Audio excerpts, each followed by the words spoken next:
Hello everyone. Before we get started, don't forget to hit the like button, subscribe to the channel, and drop a comment letting me know where you're tuning in from and what time it is for you. That way, YouTube knows to keep sharing more stories like this with you. Now, let's jump in.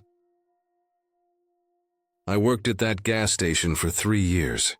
It sat alone on a long stretch of country road, miles from the next town, surrounded by open fields and dark tree lines. At night, the place always felt detached from the world, like a small island of weak yellow light floating in an ocean of darkness. The only sounds were the hum of the fluorescent lights and the faint buzz of insects slamming against the glass. Sometimes a truck would roar by, shaking the glass doors and stirring up dust, but most nights were dead quiet. The station had an auto shop attached to it, a 2-bay garage with a lift, a workbench, and racks of tools that clinked softly whenever the wind pushed through the vents. The shop was rarely used at night, but sometimes the day shift would leave a car for me to look at, if a customer couldn't wait until morning. I wasn't much of a mechanic, but I could handle oil changes, tire rotations, and simple fixes. I liked the solitude. Fewer people meant fewer problems. Most of the customers were truckers passing through, local farmers, or the occasional couple driving home from a late dinner. I got to know the regulars, the older men who came for a coffee refill, the farm hands who stopped for diesel, the long-haul drivers who chat for a few minutes to break up the silence of their routes. They all had stories, and after a while I felt like I was living in the middle of a book full of them. But some nights the stories got dark. There were car accidents at the intersection just beyond the station, a long, blind curve that led straight into a 2-way crossroad. I still remember the drunk driver who hit that family in the minivan. It happened right outside. I was cleaning the window squeegees when I heard the crash. The sound was like metal screaming. By the time I got out there, the whole van was on fire. The dad managed to crawl out, his arms flailing, his clothes burning. He fell in the middle of the road and didn't move again. That smell stuck with me. It clung to my clothes for days. Then there were the robberies. 2 men in ski masks came in one night, both armed. They didn't shout or act wild. They were calm, almost too calm. One of them made me open the register while the others stood at the door, watching the road. They left without saying much, and 2 weeks later they came back again. Same masks, same guns, same calm voices. It was like déjà vu. Except that time, one of them called me by name before they left. Things like that were explainable, though. Criminals, accidents, deaths. They happen. You learn to live with it when you work nights out there. But there was one night that never fit into any kind of explanation. It was a little after 3 a.m. when it started. I remember because I had just checked the clock after sweeping the floor for the 5th time. The air outside was thick and still, the kind that sticks to your skin. The only movement came from a few moths circling the lights over the pumps. Then, through the window, I saw headlights approaching from down the road. The car was old, a faded blue 1966 Pontiac Bonneville 2-door coupe. It moved slow, dragging a thin trail of gray smoke behind it that drifted lazily across the road. The closer it got, the more I noticed how quiet the engine sounded. Not the deep rumble of an old V8, but a strange, uneven sputtering like something was forcing the pistons to move. The car didn't pull up to the pumps. It rolled right past them and straight into the open bay of the auto shop. That immediately threw me off. Nobody ever pulled into the shop without me guiding them. Wasn't even well lit. Only the weak fluorescent bulbs from the ceiling cast a dim, flickering glow. Still, I grabbed my rag and headed over, figuring maybe they had an emergency repair. When I flipped on the shop lights, only half of them came on. The others blinked, buzzed, and died out again, leaving most of the space in dull, uneven shadows. As I walked closer, the driver's side door of the Pontiac opened with a slow creak. The first thing that hit me was the smell.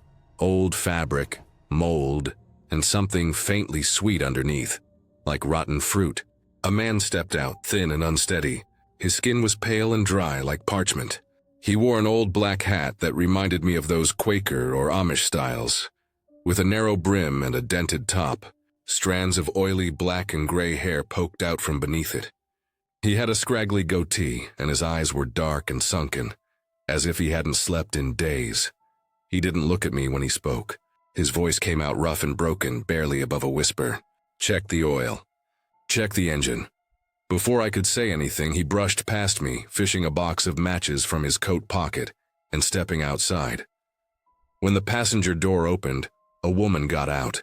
She was maybe in her 50s, with thick black hair matted to her head, slick with what looked like grease.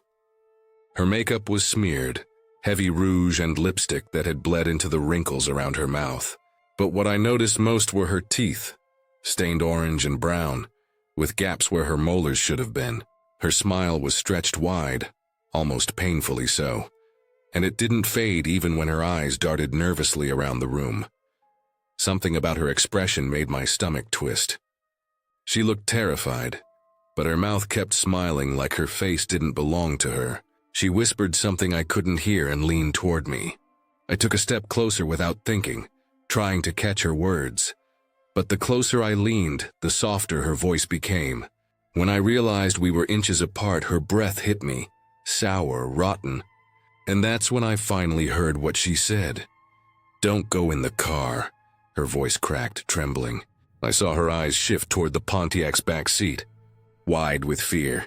The man called her name from outside, Joan. She flinched, then turned and walked toward him, still smiling through tears. I stood there for a while, unsure what to do. I decided to check the engine like he asked. When I went around to the front, the hood wouldn't open. I figured the latch might be stuck, so I leaned through the driver's window to find the release handle under the dash. The inside of the car smelled like damp earth. I fumbled around until I found the latch and pulled it. The hood popped open with a dull thud. As I pulled back from the window, something hit me. When the man drove in, the windows were up. They'd been fogged from the inside. Now the driver's side window was rolled down. That's when I noticed the rear view mirror. There was a boy sitting in the back seat, maybe 8 or 9 years old. He stared straight at me, expressionless. His face was scarred, jagged lines twisting across his cheek and down toward his chin, like something had torn into him years ago. The scars made his features look uneven, stretched. Around his mouth, dirt, or something that looked like it, was smeared up to his nose. His eyes locked onto mine, cold and unblinking. I told him gently that I was just checking the engine, trying not to scare him. His brow furrowed, his mouth tightening. His voice was rough, too deep for a child. "They're not my parents." Then he started making this strange noise. At first it sounded like he was choking or gasping for air. Then I realized he was laughing, short, hitching inhales that sounded broken and wrong. I backed away, unsure what to say. My throat felt tight. I walked to the front of the car and lifted the hood, trying to distract myself with the engine. A wave of smoke rolled out. The machinery underneath didn't look like anything I'd ever seen. The parts were mismatched, covered with metal plates welded crudely in place. Wires ran in directions that made no sense. It looked less like an engine and more like a contraption built from scraps. Still, I found what looked like the oil dipstick, twisted it out and checked it. It was nearly dry, the residue on it dark and gritty. I knew the car needed an oil change, but something in me didn't want to touch it anymore. I just wanted them gone. When I turned back toward the driver's side, the window was rolled up again. The boy was still sitting there, his face blank. I tried the door handle, it was locked. I went around to the passenger side, locked too. I peered through the glass, and that's when I saw the back seat was empty. No boy. The seats were bare, not even an indentation where someone had been sitting. I blinked hard, thinking maybe the smoke from the engine had made me see things. I walked around to check the trunk, half expecting him to be hiding there, but it was locked too. When I knocked, no sound came back. When I looked toward the road, the man and woman were gone. I scanned the intersection, the tree line, but there was no sign of them. Only the faint glow of the streetlight flickering near the corner. I decided to close up the garage for the night. I told myself I'd write a note for the day crew explaining the situation. I started walking toward the switch box to shut the lights off when I heard something fall. A sharp clang echoed across the shop. One of the wrenches had fallen to the floor. I picked it up, and that's when I saw it. A small, muddy handprint smeared along the metal handle. My heart started pounding. Then came the sound. That same hitching laugh. It echoed softly at first, bouncing around the walls, then grew louder. I froze, trying to pinpoint where it came from. The overhead lights flickered, then went out completely. The garage fell into total darkness. I couldn't even see the outline of the car. My pulse was so loud I could barely hear anything else. I fumbled for the door, but it wouldn't budge. I pulled hard, but it felt jammed or locked from the outside. Then something small hit the floor near me. A socket wrench rolling slowly across the concrete. Another fell, then another. Metal clattering echoed all around me, followed by that awful laugh. It was closer now. I remembered there was a flashlight hanging by the tool bench along the right wall. I moved slowly, feeling the cold metal surface of the door until I found the edge of the bench. I started following it with one hand, keeping low. The laughter turned into words, short and sharp between breaths. "I'm gonna find you." The voice was right behind me. I grabbed for the flashlight, my hands shaking so bad I knocked over a few tools. The noise was deafening in the dark. When I finally found the flashlight, I spun around and flicked it on. The beam hit something 2 feet in front of me. The boy stood there, grinning. His face looked different now. His scars weren't scars anymore. They were flaps of skin peeling away from his face, curling outward to reveal raw tissue underneath. Inside those folds, tiny white points lined up like teeth. His mouth stretched far wider than it should have, splitting almost to his ears. I stumbled backward, dropping the flashlight. It rolled, spinning its beam across the floor and up the wall. When I hit the ground, I braced for him to be on me, to feel his weight or his breath, but instead, I felt cold air. When I opened my eyes, I was lying outside the garage. The metal doors were wide open, the lights back on. The Pontiac sat perfectly still, engine quiet, smoke gone. The inside was empty. I was shaking so hard I couldn't get up right away. My ears rang. I heard footsteps on gravel and turned around. The man and woman were walking back from the intersection. He flicked away his cigarette and asked how much they owed. I couldn't form words. I just told him not to worry about it. The woman stood behind him, tears streaking her heavy makeup. Her smile was still there, trembling, her eyes wide. Her lips moved quickly, whispering something I couldn't make out. I stepped closer and caught it. "You should have listened." She said it again and again under her breath. Then the man called her and she turned away. They got back into the Pontiac. As it rolled past me, I looked through the windows. The glass was clear this time. The man stared ahead at the road. The woman stared at me, still smiling. The back seat was empty. I stood there long after the taillights disappeared. My chest felt tight. I walked back into the shop, shut the lights, locked the doors, and drove home without thinking. I didn't even pack up my things. I just left. I called my boss an hour later, told him I was sick and that I'd left early. He wasn't happy, but I didn't care. I didn't go back for the rest of my shifts. I quit over the phone the next week. For a while, I tried to convince myself it was exhaustion or stress. Night shifts mess with your head. You start seeing and hearing things that aren't there. But then a few months later, something started happening. Whenever someone around me laughed, at work, at a restaurant, anywhere, it all sounded the same. That same hitching, broken inhale the boy had made. I thought it was just in my head, but it didn't stop. It's still the same laugh every time, like it's coming from one place. Tonight, when I got home, I reached for my apartment door handle and froze. There was a muddy handprint on it, small, child-sized. When I opened the door, there was another one, on the inside. I cleaned both off. I made sure the locks were tight. I turned every light in the apartment on. I sat on the couch trying to slow my breathing. But just now I heard something, a faint clatter from the kitchen. Something metal hitting the floor. Then under the low hum of the refrigerator, a small, broken laugh. That same sound. I didn't move. I just listened. It's been over an hour now. The apartment's silent again. But I know what I heard. I can feel the air shift every few minutes, like something's moving slowly, breathing in and out, just beyond the light. I keep staring at the door, waiting for the knob to turn. And even though everything in me wants to leave, I can't, because I know if I open that door, I'll see it. A small, muddy handprint, waiting on the other side.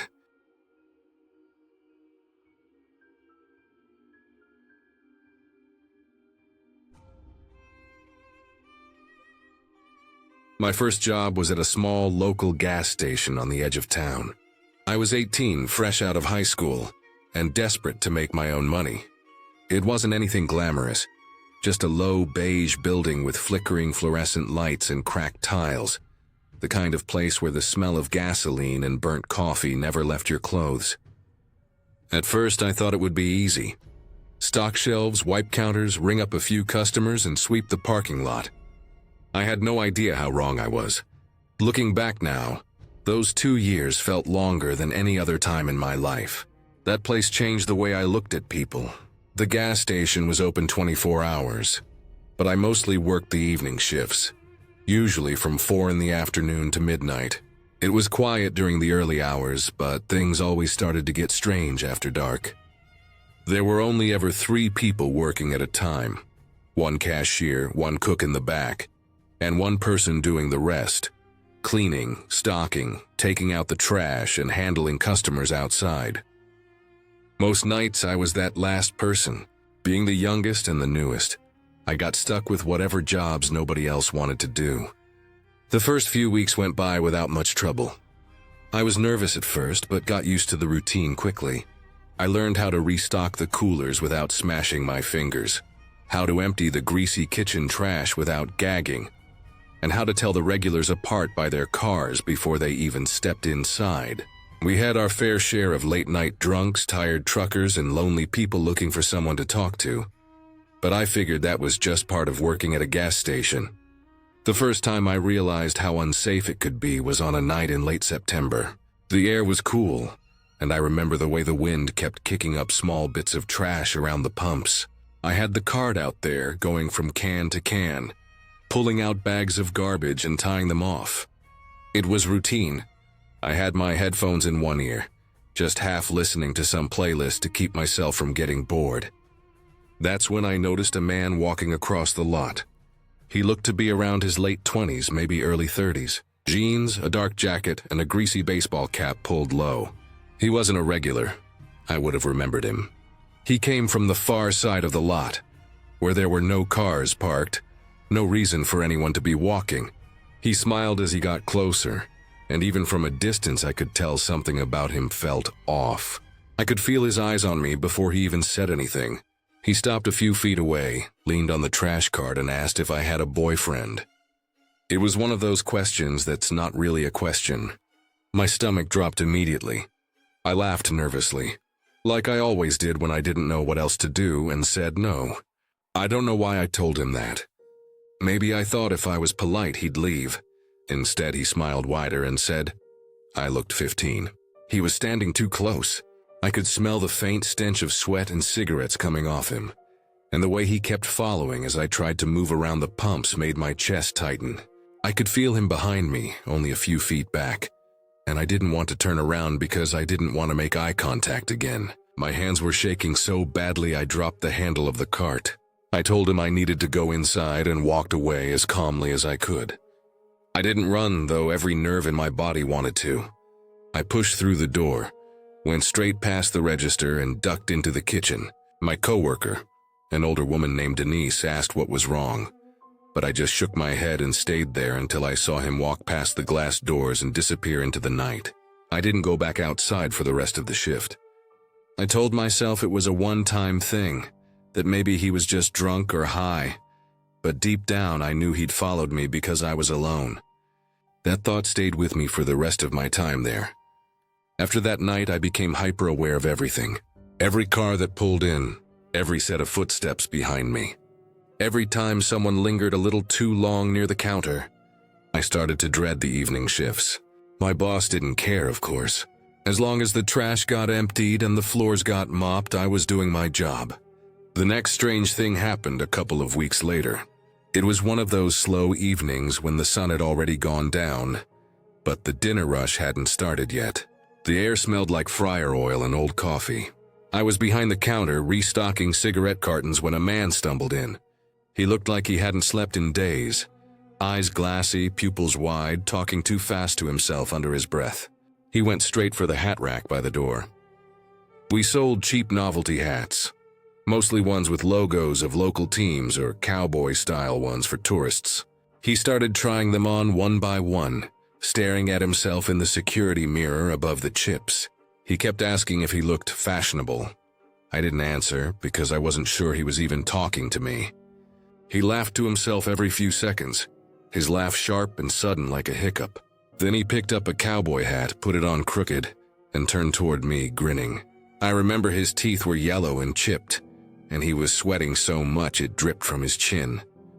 He started grabbing bottles of Pepsi from the cooler, one after another until he cleared an entire shelf. Then he started on the next one. By the time he was done, he'd emptied nearly the whole section. He came up to the counter with a mountain of bottles, and I had no idea what to say. Before I could even ask, an older man came in behind him. White hair, neatly dressed, the complete opposite of the first guy. He didn't buy anything. He just stood there, one hand on the younger man's back, rubbing it up and down like he was calming him down, or controlling him. The whole thing made my skin crawl. My coworker had to come out from the back to help carry the boxes of soda to their car. When they left, the older man gave me this strange look, not threatening, but like he was assessing me. They didn't come back again, but that night, I couldn't stop thinking about how wrong it felt. The younger man wasn't in control. I couldn't shake the image of that hand on his back, that strange grip. There were a lot of people who came through those doors who were just broken in ways I didn't understand. Not long after that, another man came in late one evening. He was tall, unshaven, and wearing an old leather jacket. He started filming us with his phone the moment he walked in. He pointed it directly at me and kept saying my name. He'd read it off my name tag. He said it loud, over and over, like he was trying to get my attention. But there was something manic in the way he said it. I told him to stop recording, but he ignored me. My coworker called the manager, who called the cops. The guy didn't care. He followed me around the store with his phone out, filming everything. Every time I turned away, I could hear his voice behind me. The other customers started leaving. When one of our new cooks came out from the kitchen, a hot-headed teenage boy I went to school with, the man turned his attention to him. They started yelling at each other, and for a moment I thought there was going to be a fight. The man lunged forward, but one of the older cashiers got between them until the police finally arrived. They took him outside and talked to him for what felt like forever before letting him go. Apparently, he hadn't technically done anything illegal. After they left, the cook said he should have punched the guy. I didn't say anything. I just went to the bathroom and cried for a few minutes. That's when I started realizing that no one could really protect me there. Not the manager, not the police, not my coworkers. Every night felt like waiting for something bad to happen.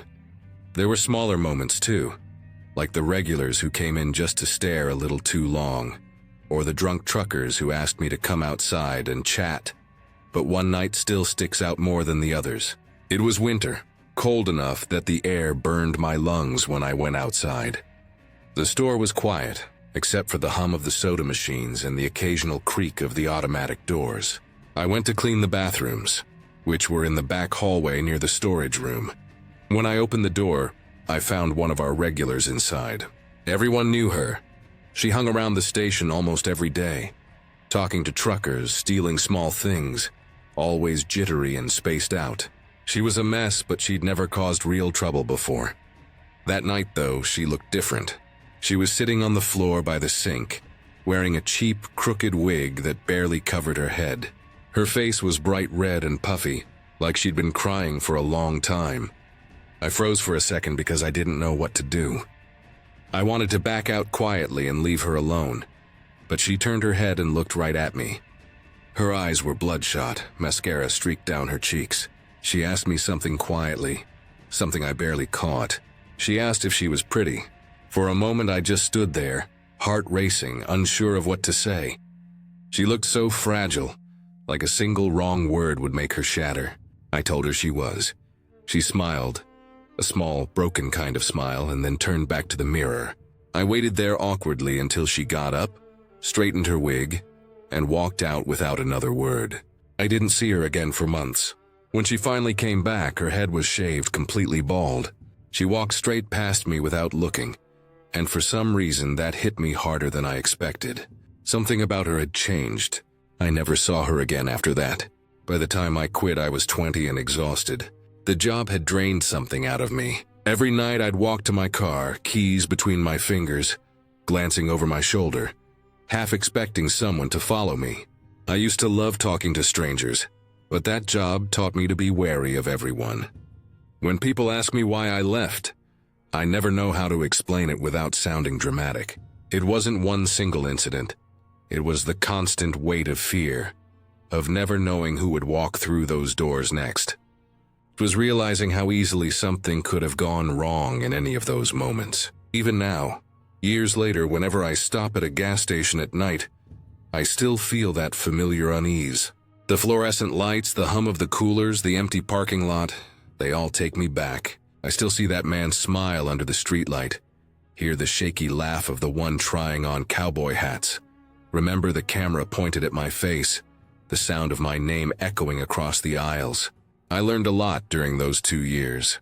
How to read people, how to trust my instincts, and how quickly a normal night can turn into something you never forget. I thought I'd left that fear behind when I quit, but it followed me long after. Every time I walk alone at night, I still feel like someone's watching. And maybe that's the lesson that place taught me. Sometimes danger doesn't come with a warning. Sometimes it's just another customer walking through the door.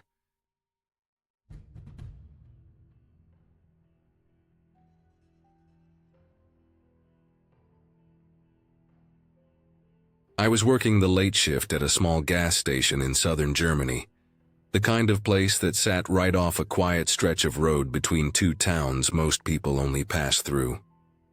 It wasn't one of those big stations with multiple attendants and bright branding. It was small, privately owned, with 2 pumps, a convenience store that smelled faintly like cleaning products and stale coffee, and a narrow back room where I kept my jacket and lunch. I had been working there for about 3 years, mostly nights because I didn't really mind being alone. The station was rarely busy after 10, and there was something peaceful about standing behind the counter, hearing the hum of the fluorescent lights and the occasional distant car passing outside. That night was a Friday in early autumn. The air had that sharp chill that creeps in once the sun goes down. The parking lot lights cast a yellow glow over the pumps, and moths were circling them in lazy patterns. Inside, I had the radio playing quietly on a German pop station just to fill the silence. It was around 11:30 p.m., and I was restocking the cigarette shelves when I heard the sound of an engine pulling up fast. The kind of speed that made gravel scatter. A silver Volkswagen Golf stopped by the pumps. Music was thumping from inside, bass shaking the doors. I could see silhouettes moving inside. 3, maybe 4 people. I remember sighing quietly, already preparing myself mentally for loud, drunk customers. They were the kind who came in late, grabbed energy drinks and candy, joked too loudly, and left a mess on the counter. I didn't mind that much. I was used to it. But this group was a bit different right from the start. The doors opened and cold air spilled in along with laughter. 3 young men walked in, all in their early 20s, maybe students. One of them wore a leather jacket. Another had a hoodie halfway off his shoulder, and the third, taller, thinner, had that wild, restless energy that made it hard to tell if he was drunk, high, or both. His pupils were huge, his eyes bloodshot, and his grin was too wide. They headed straight for the shelves, talking over each other in rapid bursts of German. I could make out pieces of it, something about a party, a girl, and schnapps. They filled their arms with candy, energy drinks, and mini bottles of vodka. I stood behind the counter, pretending to organize receipts, just watching them quietly. The tall one came to the counter first, tossing everything down with a loud clatter. The others hung back by the door, still laughing, one of them filming something with his phone. The tall guy leaned forward, looking at me with that intense kind of focus people have when they want to provoke a reaction. He started talking fast, his voice loud and uneven, words spilling out in bursts. I could smell alcohol on him, mixed with something chemical and sharp like cleaning solvent. He said something about how high he was, waving his hands, bragging, almost like he wanted me to be impressed. I didn't really respond. I'd dealt with dozens of people like him before, young, full of energy, testing limits. Usually, if you didn't feed into it, they'd lose interest and leave. so I just kept scanning his items, nodding slightly. He didn't like that. He leaned closer, his tone changing. He asked me if I thought he was lying about being high. I didn't answer at first, but his eyes locked on mine, waiting. I just said something neutral, something like, okay. That seemed to annoy him even more. Then, almost out of nowhere, he reached into his jacket pocket and pulled out a small plastic bag. The fluorescent lights caught the fine white powder inside and my stomach dropped. I had seen drugs before, mostly weed, sometimes pills, but this was different. He held it up like a trophy, shaking it slightly. His friends at the door laughed. He started rambling again, faster now, saying he bet I didn't believe he had the guts to take it right there in front of me. His words were slurred but forceful, every sentence ending like a challenge. I said nothing. I just stood there, the scanner still in my hand, my heart beating faster. He repeated himself louder, almost shouting. I could feel that shift in the air, that edge that comes when a drunk person crosses from playful to unpredictable. I knew that feeling. My instincts told me to stay calm, to not look scared or irritated. I just said quietly that I believed him, that he didn't need to prove anything. But that wasn't enough for him. He grinned suddenly, reaching into his back pocket and pulling out a €500 note. It was crisp and clean, folded neatly. He waved it at me, saying he wanted to bet that amount that he would do it. I froze for a moment, unsure if this was still just a joke or something more serious. Before I could even think of what to say, he threw the bill on the counter, grabbed one of the small mirrors we sold, and poured some of the powder onto it. I wanted to tell him to stop, that he couldn't do that here, but I was alone and his friends were watching. One of them had started recording again, their phones aimed right at me. The tall guy rolled the bill into a tube, bent down, and snorted the line in one quick motion. Then he threw his head back, shouting, slamming his hands on the counter. His friends cheered. For a second, it was chaos, his voice echoing in the small room, the sound of his laughter bouncing off the glass walls. He pointed at me, shouting that he did it, that I'd been right, that he proved his point. Then he took the €500 bill, now creased and covered in powder, and threw it at me. It fluttered through the air and landed halfway across the counter. Then, just as suddenly as they had arrived, they were gone. The door slammed shut behind them, the sound of their laughter fading into the night as the car engine roared and pulled away. For a long moment I just stood there. My hands were shaking slightly. The radio kept playing softly in the background, a cheerful song that felt painfully out of place. I looked down at the counter, the crumpled €500 note still there, faint streaks of white powder on the surface. I didn't touch it right away. I just stared at it, thinking about how quickly everything had happened. My pulse was still racing. I was alone again, but the station felt different. Heavy, tense, the way it does after something violent or wrong. I took a paper towel, wiped the counter clean, folded the note carefully, and put it in a plastic bag. I didn't want to risk touching it too much. I knew it wasn't worth the trouble, not the money, not the risk. There were cameras in the store, and I was sure everything had been recorded. About 15 minutes later, the adrenaline started to fade, replaced by a dull headache. I went out front, locking the door behind me, and stood under the yellow light. The night was completely silent now.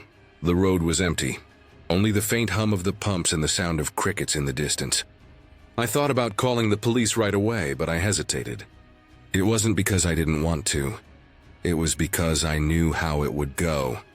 I had their faces on camera, but the guy didn't seem like someone who cared about consequences.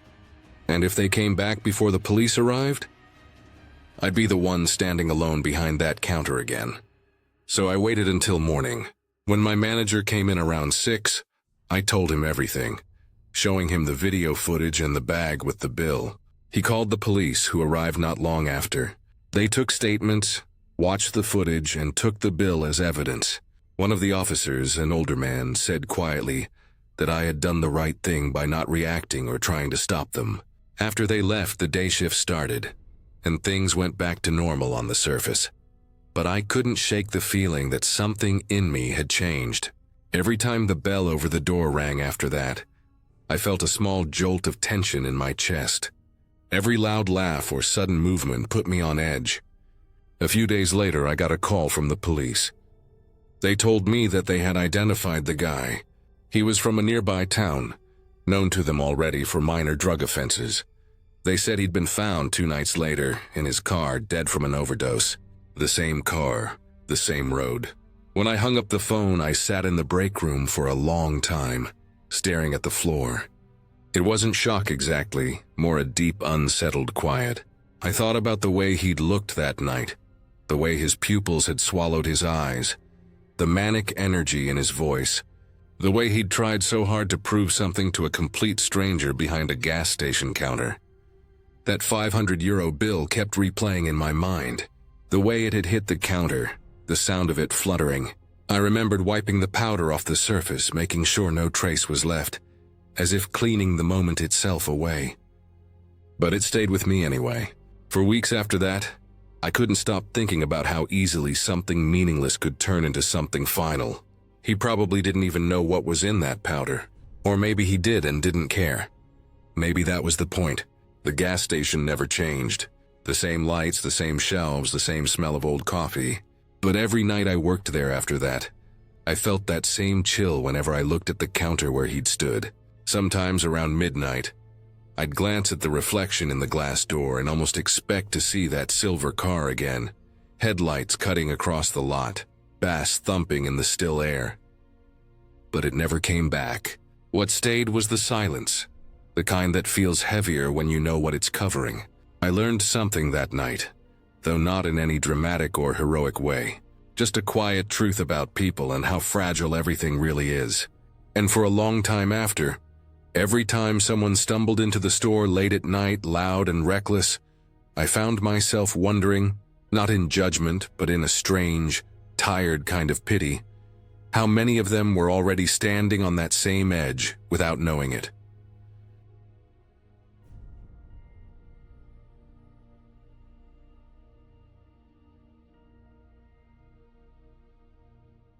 It was around 3 in the morning, one of those long, heavy nights where everything outside feels frozen in time, the kind of quiet that presses against the glass of the gas station windows, where even the hum of the coolers sounds louder than it should. The air smelled faintly of mop water and burnt coffee, and the fluorescent lights buzzed overhead, giving everything that pale, washed-out look that only late-night shifts seemed to have. I'd been working alone, same as always, cleaning up after the slow trickle of night customers. Usually, I didn't mind the solitude.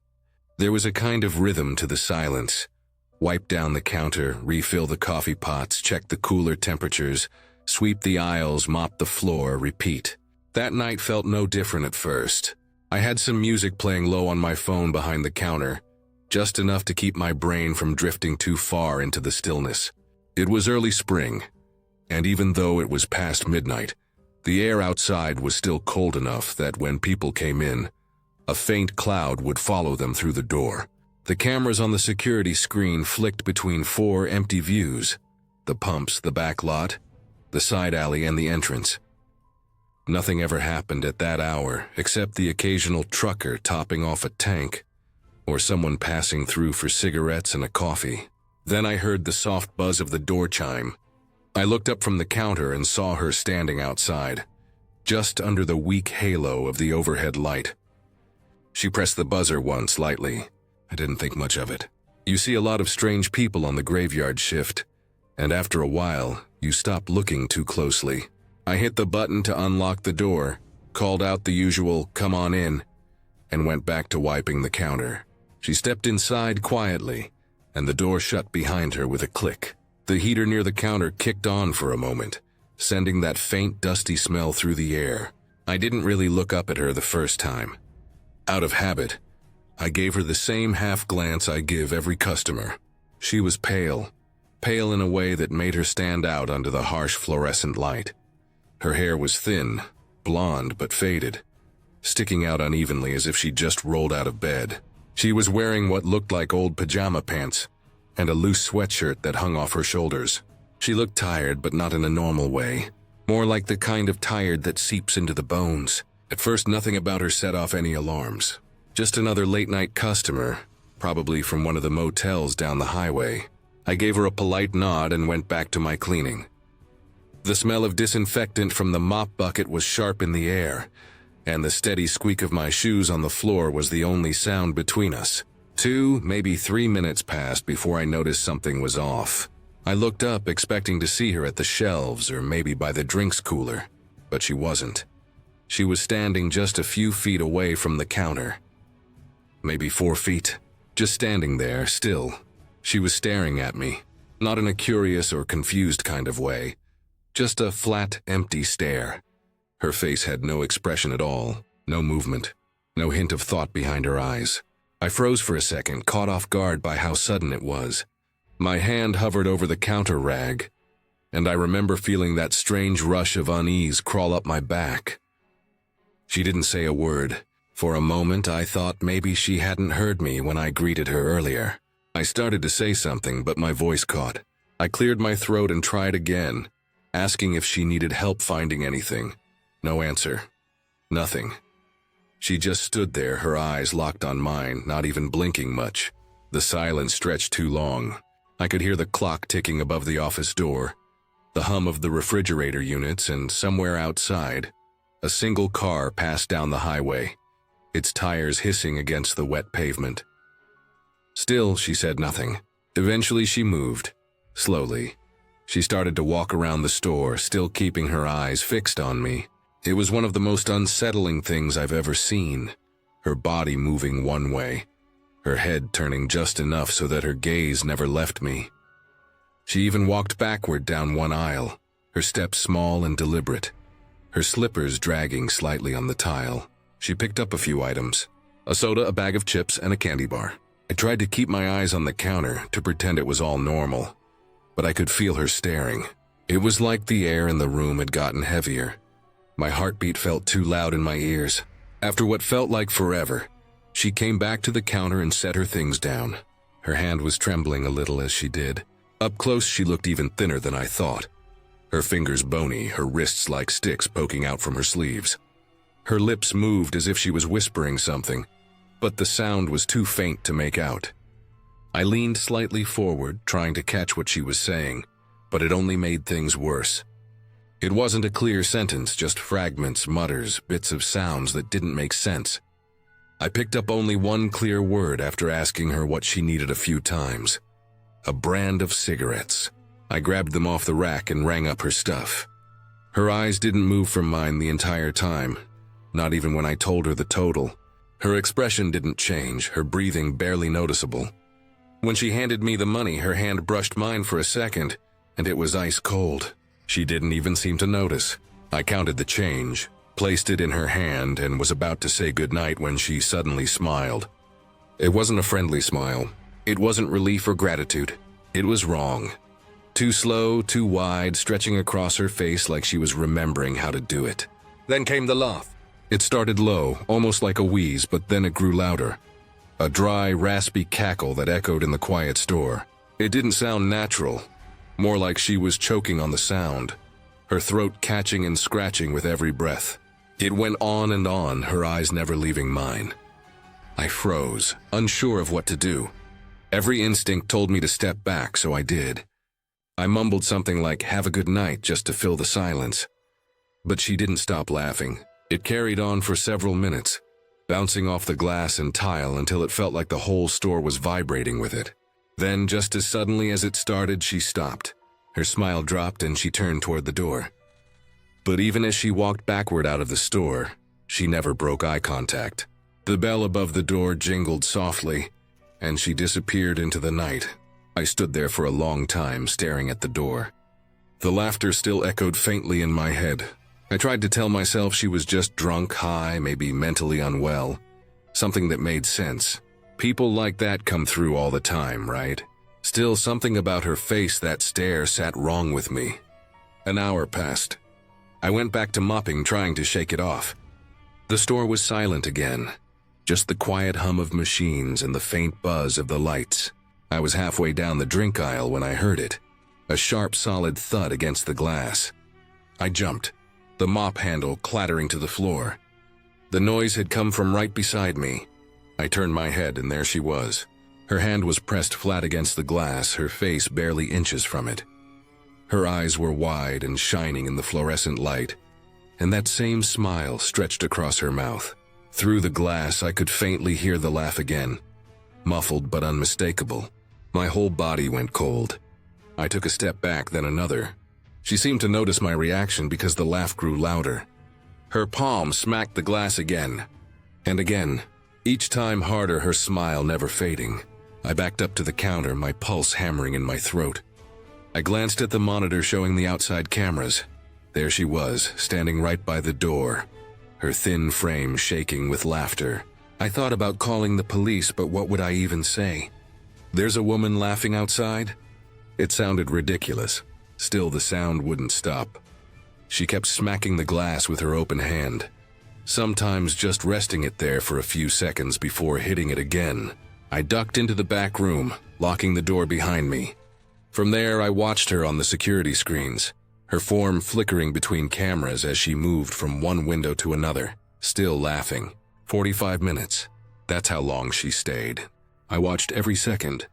She'd pace slowly along the front of the store, stop, press her hand against the glass, and laugh. Sometimes she'd crouch down, her face nearly touching the window. Other times she'd just stand still, her shoulders trembling with each dry, hacking chuckle. Then without warning, she stopped. She turned toward the street, her body swaying slightly, and wandered off down the sidewalk until she vanished from the camera view.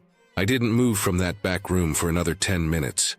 When I finally came out, the front glass was covered in faint handprints, smeared and cloudy under the lights. I cleaned them off one by one, the smell of glass cleaner sharp in my nose, my hands shaking slightly. The rest of the shift dragged on like it always did.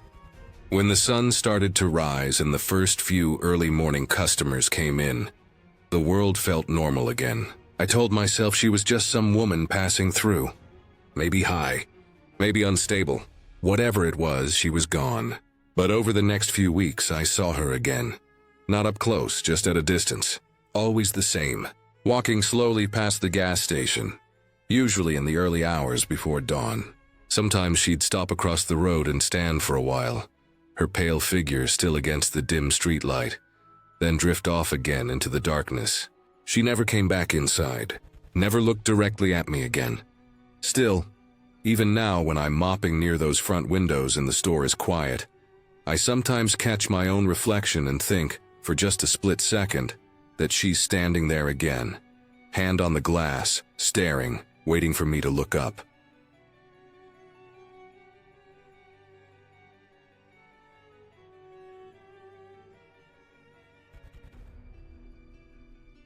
I worked the night shift at a gas station that sat by itself, along a long, dark stretch of road just outside of town. It wasn't the kind of place people stopped unless they needed to. Mostly truckers, travelers trying to make it to the next city before sunrise, or locals coming home from a late shift. The road itself was almost always empty past midnight, just the steady hum of the highway, and the occasional pair of headlights breaking the stillness. I used to like that quiet. There was something strangely calming about being the only one awake for miles, with just the low buzz of the fluorescent lights, the hum of the coolers, and the smell of stale coffee for company. It was a routine night, maybe around 2:30 in the morning. I remember because I had just restocked the chip aisle and was about to sweep up near the front counter. I always kept the front doors locked after midnight, even though technically I wasn't supposed to. Corporate wanted easy access for customers at all hours, but after working there long enough, I learned that locking up didn't hurt business. Nobody legitimate wanted gas or snacks at 3 in the morning. If someone really wanted to buy something, they'd knock. Outside, the parking lot lights cast wide, pale circles over the cracked asphalt. Bugs clung to the bulbs, the air thick with that electric hum they made as they battered the glass. Beyond that circle of light, the world was just darkness. There were no houses, no nearby stores, just an old motel a mile down and an empty field behind the gas station that led to the tree line. I'd sometimes see deer come up to the edge of the light and freeze there, their eyes reflecting white when I looked through the window. That night had been slow, even for a weeknight. I'd seen maybe 2 cars since midnight. One was a trucker who wanted to use the restroom and grab a coffee, and the other was a teenager buying cigarettes with a fake ID that I immediately rejected. After that, I didn't see another vehicle for a long stretch of time. Then I saw headlights in the distance. Not unusual, but they were coming fast. You could always tell the speed by the way the light bounced on the uneven road, how it flickered across the lot before it arrived. This one was really flying. The headlights came up over the small hill just before the station and cut across the asphalt, pulling into the lot so suddenly that I heard the tires squeal. My first thought was that the driver might have lost control, but a second pair of headlights appeared behind it. Then flashing red and blue lights filled the air, bouncing off the windows and making everything inside the store look like it was pulsing. I froze for a second, watching from behind the counter as the first car came to a stop halfway across the lot, right near the edge where the dumpster sat. The police cruiser stopped right behind it, and I could see the shadow of a person inside the car up front, sitting still. It wasn't unusual for people to pull in when they were getting stopped. The lot was big, bright, and easy to get into from the road. I'd seen a few traffic stops there before, usually nothing serious. The cops appreciated the lighting, and the drivers probably liked the idea of being somewhere visible. But this one felt different almost immediately. The officer got out of his car fast, not the usual calm, deliberate walk you see in traffic stops. He moved quick, staying behind the door of his cruiser, gun drawn and aimed toward the driver's side window. Even through the glass of the station door, I could hear his voice shouting commands, though I couldn't make out the exact words. It was sharp, loud, and filled the empty air outside. Then the driver's door opened and I caught a glimpse of the guy inside. He stepped out slowly, hands raised, the bright white lights of the station falling over him. He looked like any ordinary man, maybe late 30s wearing jeans and a hoodie. Nothing out of the ordinary, except the way his face looked tight with exhaustion or fear. I didn't have time to think much about it before more sirens started echoing down the road. They grew louder fast, bouncing off the empty night. And then one by one, more police cars came tearing into the lot. I counted at least 5 of them. They boxed in the man's car from every angle, lights flashing everywhere. Red and blue streaks across the pavement. A couple of officers jumped out with rifles drawn. Others started letting out dogs from the back of their cruisers, the sound of barking suddenly slicing through the night. The man didn't move. He just stood there with his hands up while all these cops surrounded him. I remember thinking that this wasn't just a speeding stop anymore. At that point, I locked the doors. My heart was thudding, not from fear exactly, but from the sudden chaos that had broken through what had been such a silent night. I ducked slightly behind the counter and watched through the large front windows. The air outside looked like a scene from a movie. Flashing lights, moving shadows, dogs straining against leashes, and officers shouting orders I couldn't hear clearly. It didn't last long. The man went down on his knees and they moved in fast. 2 officers grabbed him, pulled his hands behind his back, and cuffed him. Another searched the car while one of the dogs barked non-stop, pawing at the door. For a few minutes, I couldn't see much of what was happening, just movement and light. Then one by one, the officers started to relax. The tension in their shoulders dropped. Eventually, one of the cops walked over to my front door. I didn't unlock it right away until he motioned for me to. When I did, he leaned in slightly and told me they were going to have the car towed since it was blocking the dumpster, and that everything was handled. His tone was calm, almost casual, like this kind of thing wasn't unusual for him. Then he was gone again, heading back to the group as they started organizing the scene. They stayed for maybe another half hour, talking quietly among themselves, taking photos of the car, writing things down. I stayed behind the counter, pretending to wipe it down even though my hands were shaking a little. Eventually, they called in the tow truck, and I watched as the car was hooked up and hauled away into the night. When the last police cruiser pulled out of the lot, silence returned as quickly as it had vanished. It was strange how quickly everything could go from chaos to calm. The hum of the coolers filled the space again. The fluorescent lights buzzed faintly overhead. Outside, the asphalt looked wet in the glow of the lamps, though it hadn't rained. I stepped out to check around the pumps after everything quieted down. and the night air felt heavier than before. The faint smell of exhaust still hung there, and there were fresh tire marks cutting dark curves through the dust of the parking lot. I didn't see any blood, no damage, nothing that screamed violence, but the tension still clung to the place. I remember standing out there, staring at the spot where the man had knelt, and realizing how easily that moment could have gone differently. One wrong move, one twitch, and it might have turned into something I'd never forget. The rest of the night passed slowly. I went back inside, poured myself a cup of stale coffee, and tried to shake the feeling off. Every time I heard a car out on the road after that, I'd tense a little, expecting another round of sirens, but nothing else happened.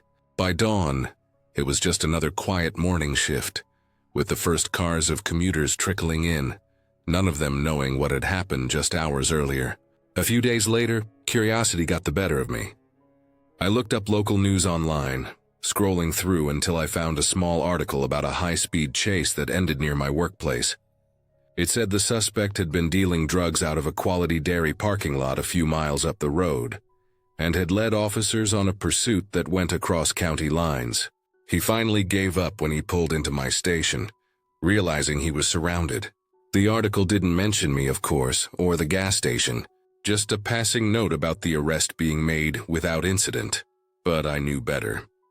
I had watched the whole thing play out, seen the tension in the officer's movements, the way the suspect looked like he'd already accepted whatever came next. For the next few weeks, every time I worked that same shift, I'd look out at the lot and remember that night. The tire marks were gone within days, washed away by rain and traffic, but I could still picture them. I'd think about how small and still the world had been in that moment. Just me, a locked glass door, and a handful of people whose lives were about to change forever, all frozen in the pale glow of those lights.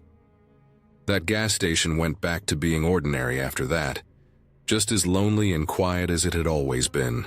But sometimes when I was outside checking the pumps late at night, I'd find myself glancing toward the spot near the dumpster, remembering the way those sirens had filled the air. It made me realize that you never really know what's going to unfold in front of you.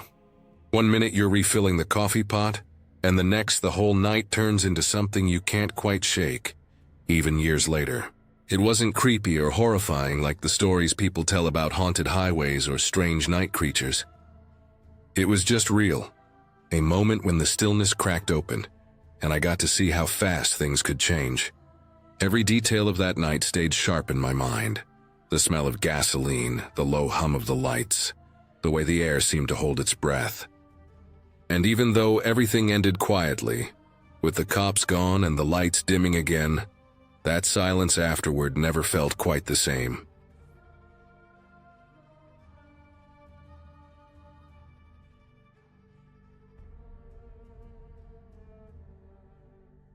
I used to work the graveyard shift at a small gas station in the middle of the city. It wasn't a big place. 2 pumps out front, a narrow store inside, and a flickering sign that made the whole front of the building look dim and tired. It wasn't the kind of place anyone would stop by unless they had to. During the day, we got the usual crowd: delivery drivers, commuters grabbing coffee, a few regulars from the neighborhood.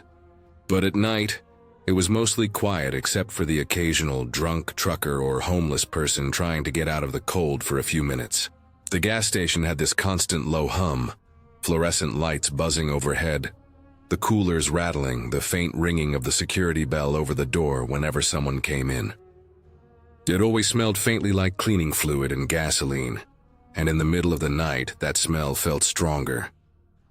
There was something about being there alone from midnight to sunrise that made me hyper-aware of every sound, every click, every creak, every car that passed by on the street outside. Among the people who came through during my shift, there was one man I always noticed. I didn't know his name. I never asked. He looked to be in his late 50s, maybe early 60s, and he was one of those regulars you come to expect at a place like that. He had this worn, weather-beaten face, sunken eyes, and a thin build. He always wore the same oversized coat, even in the warmer months. Looked heavy, like something he might have found or been given years ago and never taken off since. He'd come in almost every night around 2:30 or 3 in the morning, always around the same time like clockwork. I'd hear the bell ring, look up from my counter, and there he'd be, standing there quietly, hands in his pockets, eyes scanning the drink fridge in the back corner. The routine never changed. He'd walk slowly over to the fridge, stop in front of the glass doors, and just stand there. He'd stare at the rows of drinks, soda, water, energy drinks, juice, and not move for several minutes. Sometimes he'd reach out like he was about to grab something, then stop, hesitate, and pull his hand back. Then he'd stand still again, eyes locked on the cans as if trying to make the most important decision of his life. Sometimes this went on for 10 minutes. I never rushed him. He wasn't bothering anyone, and it was late. There was no one else around anyway. After a while, he'd finally open the door, usually grab a can of Fanta and bring it up to the counter. He always paid the same way, a handful of small coins, mostly 5 and 10-cent pieces. He'd place them down carefully, count them one by one, and wait while I tallied it up. Then he'd nod, take his drink, and quietly leave. There was something almost comforting about his routine. It was strange, sure, but predictable. I got used to seeing him every night. Sometimes when the hours dragged on and I felt like I was the only person awake in the entire city, I'd look forward to hearing that little bell chime and seeing him step through the door. He never talked, never caused trouble, never made a mess. He was just part of the rhythm of the place. One night, though, that rhythm changed. It started out like any other shift. It was late fall, and the air outside had that sharp chill to it. The station's heater was struggling to keep up, so I'd made myself a cup of coffee and was leaning against the counter, watching the security monitor. Around 2:40 the doorbell chimed, and there he was. Same coat, same quiet steps, same slow walk to the fridge. I barely paid attention, just looked up now and then to see him standing there in his usual spot. He went through the usual motions, stood, stared, reached out, hesitated. After several minutes, he finally opened the door, took out a can of Fanta, brought it to the counter, and started counting out his coins. I remember noticing his hands that night. They were shaking more than usual, like he was cold or maybe nervous. He finished counting, gave me the coins, nodded once, and walked out.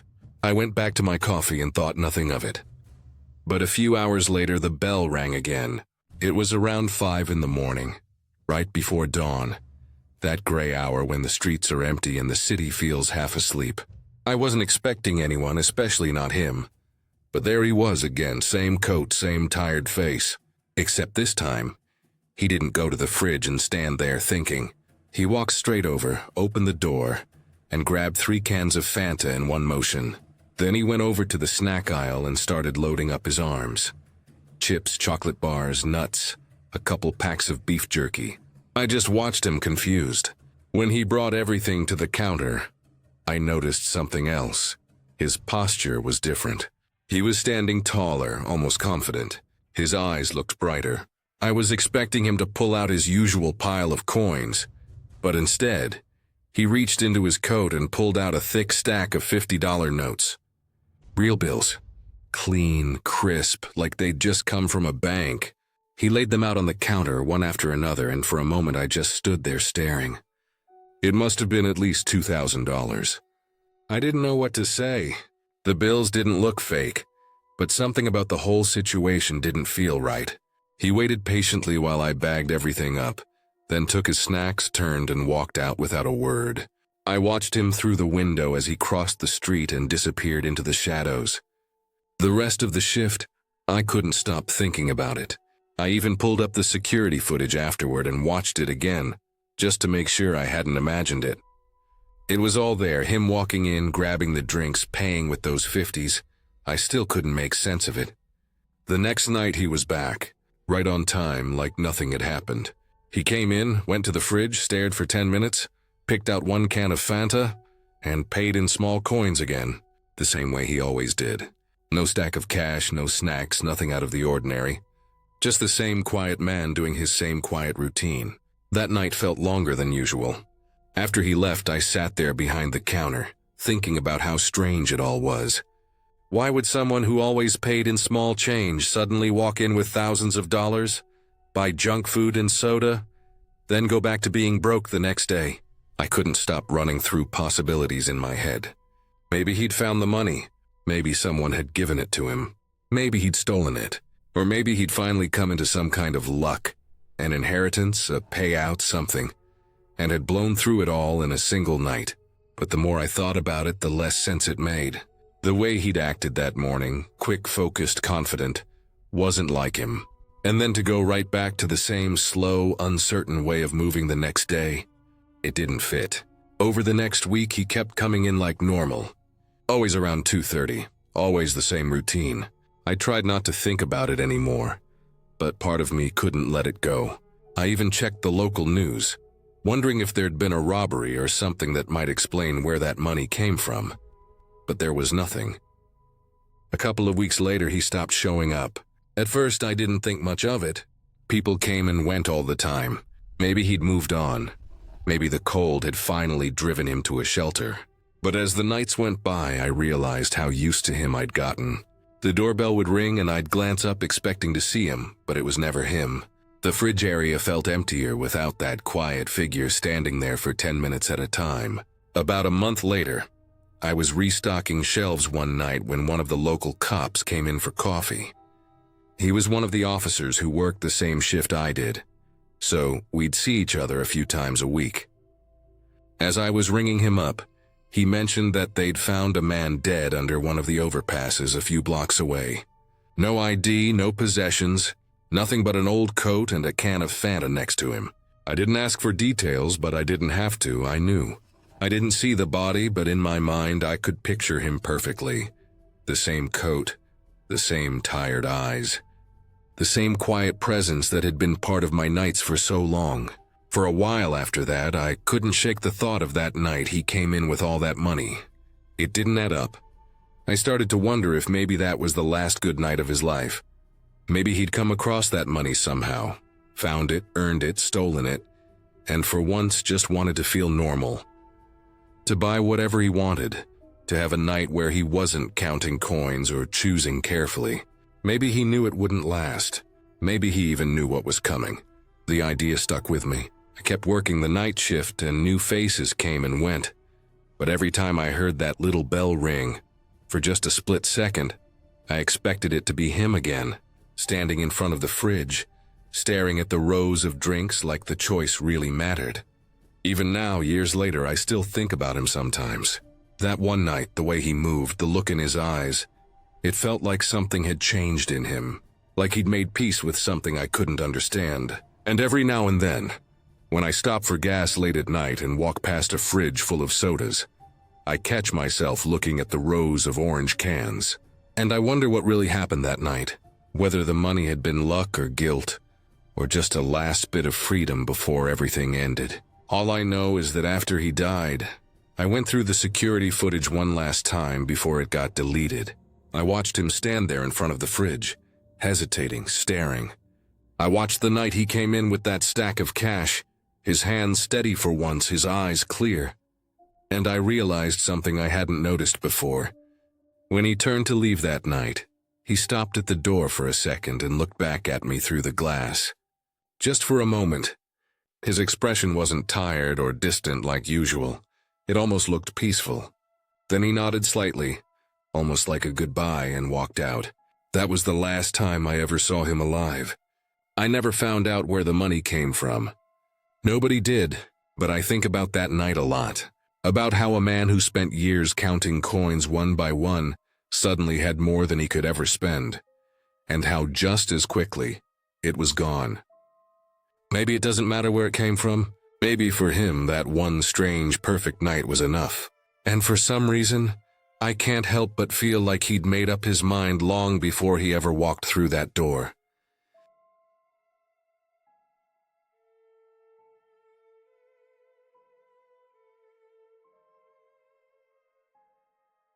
It was 1:30 in the morning, and the hum of the fluorescent lights was the only sound keeping me company inside the gas station. That hum had become a kind of white noise to me, something that reminded me I wasn't entirely alone, even though I always was during those late shifts. I'd been working there for months, and I actually liked it. It was quiet, predictable, and clean. I didn't have to deal with people after midnight most nights, and that suited me fine. The store was small but had that typical gas station layout. 2 aisles down the middle, lined with snacks, a fridge wall humming at the back with drinks, and a small coffee corner that always smelled faintly burnt no matter how often I wiped it down. Behind the counter was my little safety cage, metal bars, bulletproof glass, and a green button I had to press to let anyone in or out after midnight. That rule was strict. The boss would always walk with me before leaving to make sure the doors were locked, cameras were running, and I was completely alone. Once he left, nobody got in or out without me pressing that button. That night was normal. The air outside was cold enough that I could see my breath when I first stepped out to take the trash to the dumpster earlier. Inside, the heater rattled a little, blowing warm, stale air. I'd already cleaned the men's bathroom once that night. Mirrors wiped, faucets polished, toilet bowl scrubbed until it looked decent, floor swept. I remember standing there for a second afterward, hands on my hips, feeling that small satisfaction of a job done right. Then I went back to the counter, grabbed the mop bucket, filled it with hot water and that harsh lemon-scented cleaner, and wheeled it back toward the bathroom to finish up. When I pushed open the door again, the smell hit me before I even looked down. It was heavy, sour, like something rotting. My first thought was that maybe a sewer line backed up, but the second I looked into the stall, my stomach turned. There, inside the toilet, was a complete outfit. Not just a random shirt or something forgotten, an entire outfit. Shoes sitting right at the base of the bowl, then socks shoved down into the water, tracksuit pants and underwear bunched together on top of that, and a t-shirt sticking out of the mess. And right on top of it all, there was a massive pile of shit. It wasn't smeared around like someone just got sick or drunk. It was placed like someone deliberately did it. For a long second, I just stood there staring at it, the smell growing stronger the longer I breathed. My mind couldn't even process it at first. I remember feeling my hands tremble in this weird mix of confusion and disgust. Then the realization hit: no one had come in. I'd been in that store the whole time. I knew the door hadn't opened. I turned and walked fast, almost running out of the bathroom, down the short hallway, through the back door, and into the office. I slammed the lock and leaned against the metal filing cabinet, my heart pounding so loud it drowned out everything else. After a minute, I sat down at the little desk and opened the security system. The cameras showed everything: the aisles, the counter, the front doors, the hallway leading to the bathrooms. I scrolled back through the footage from the past hour, fast-forwarding and rewinding, my hands still shaking. There was nothing. No one came in. No one went out. The only person the cameras showed moving through the store was me, walking to the bathroom with the mop, walking back to the office. No flickers, no blind spots, nothing, just me. I remember sitting there for a while, staring at the frozen frame of me holding the mop, and feeling this strange cold settle over me. Not fear exactly, but something close, something uneasy. I didn't call anyone, didn't even text my boss. What would I say? That clothes and a shit appeared out of thin air? I just waited. After maybe 10 minutes, I went back out, holding my breath as I passed the bathroom. I didn't even look inside again that night. The next morning, when my boss came in to open, I was still quiet about it. He didn't notice anything unusual, probably because I'd closed the stall door. When he finally went in later, he must have found it because he called me over the radio and asked what the hell happened. I just told him I didn't know. He didn't press me. The next night, I came in for my shift like normal. I told myself it was probably some weird prank from before closing, something I didn't notice. Maybe a drunk wandered in before my boss left and I just didn't catch it. That was the only explanation that made sense. Everything was fine for the first couple of hours. Same routine: wipe the counters, restock the drinks, check the pumps. It was around the same time, a little after 1 a.m., when I went to clean the bathrooms again. I opened the door and the smell hit instantly. I already knew what I'd see before I even got the light on. This time it was smeared on the stall door. Thick, dark human shit right across the metal. I remember backing out of the room fast. Just stood in the hallway, breathing through my mouth, trying not to gag. Again, I went to the office, locked the door, Checked the footage. And again, nothing. The same thing, just me. Nobody in the aisles, nobody outside. No motion on the cameras except my own. I remember sitting in that chair longer this time. I watched the footage twice, then 3 times. I looked at the timestamp, then at the live feed. Everything matched perfectly. I knew I wasn't tired enough to hallucinate. The lights buzzed overhead, the heater kicked on and off, and that was it. Just me in that ugly, humming, empty gas station with something that made absolutely no sense sitting 30 feet away from me. The next day, I told my boss.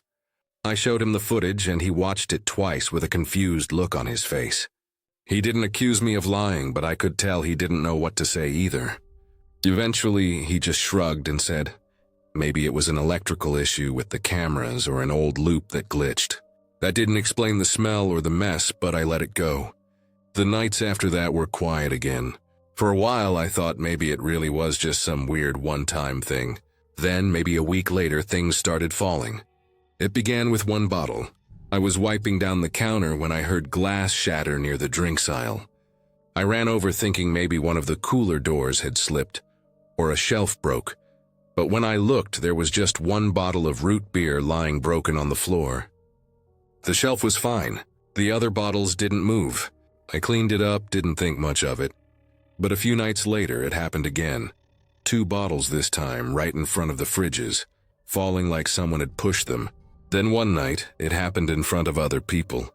2 police officers came in around midnight for coffee and snacks. They were regulars, always friendly. I remember feeling kind of relieved to have someone else around.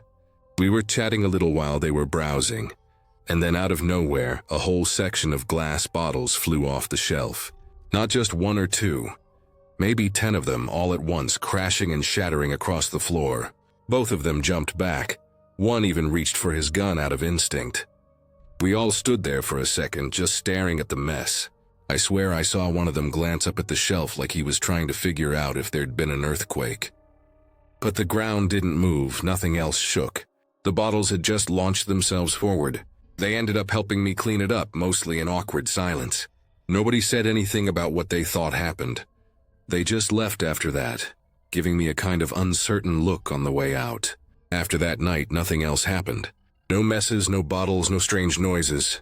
The rest of my shifts there went back to the same quiet, lonely routine. Mopping floors, wiping counters, counting bills under the dull hum of those lights. I stayed at that job another few months before moving on to something better. But sometimes, when I think about it, I realize how strange it was that even with all that, it's still my favorite job I ever had.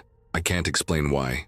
Maybe because it was quiet, maybe because it felt like my own little world at night, or maybe because no matter how bizarre things got, I always felt like I was part of something that only I knew about. I still remember the smell of the cleaner, the hum of those lights, the sound of the fridge in the back cycling on. The memory of that bathroom, though, it's as clear as the day it happened. That image of a full outfit sitting in the toilet, stacked like someone disappeared right out of it, never really left me. The footage still plays in my head sometimes, too. Just me walking through the store, doing my work, while something I can't explain happened a few steps away. There's no answer that fits. No trick of the cameras, no prank, no rational timing that makes sense. And yet, every time I think back on those nights, I still find myself smiling a little. Not because I liked what happened, but because in some strange way, it felt like the only time the world went completely still. Just me, the buzzing lights, and something unexplainable sharing the same quiet space. It didn't feel haunted. It just felt aware. I don't know how else to put it. All I know is that if I ever drove past that gas station again, late at night, with the lights humming and the parking lot empty, I'd probably pull in for a cup of coffee, just to see if it still felt the same.